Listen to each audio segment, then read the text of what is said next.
যে সকল অনভিপ্রেত ঘটনা ঘটেছে সুষ্ঠু ও ন্যায় বিচারের স্বার্থে সে সকল বিষয় বিচার বিভাগীয় তদন্ত করা হবে।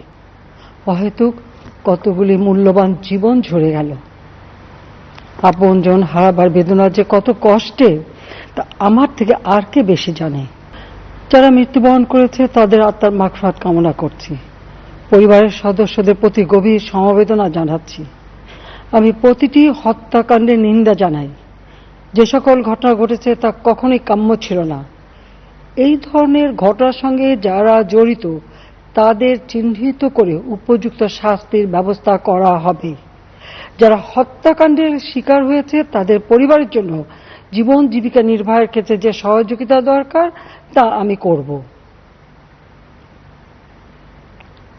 আমি দ্ব্যর্থহীনভাবে ঘোষণা করছি, যারা হত্যাকাণ্ড, লুটপাট ও সন্ত্রাসী কর্মকাণ্ড চালিয়েছে, এরা যেই হোক না কেন, তারা যেন উপযুক্ত শাস্তি পায় সে ব্যবস্থা নেওয়া হবে।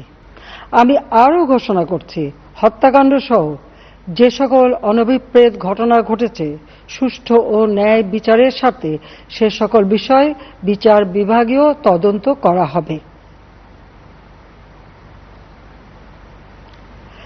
কাদের উস্কানিতে সংঘর্ষের সূত্রপাত হল, কারা কোন উদ্দেশ্যে দেশকে একটি অরাজক পরিস্থিতির দিকে ঠেলে দিল তা তদন্ত করে বের করা হবে। আমি আন্দোলনরত কোমলমতি ছাত্রছাত্রীদের নিরাপত্তা নিয়ে অত্যন্ত উদ্বিগ্ন।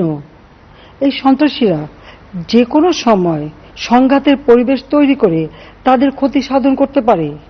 তাই শিক্ষার্থীদের পিতা মাতা, অভিভাবক এবং শিক্ষকদের প্রতি আমার আবেদন, তারা যেন তাদের সন্তানদের নিরাপত্তার বিষয়ে সজাগ থাকেন। একই সাথে সকল শিক্ষা প্রতিষ্ঠানের ছাত্রছাত্রীদের নিরাপত্তার বিষয়টি বিশেষভাবে নজর রাখেন।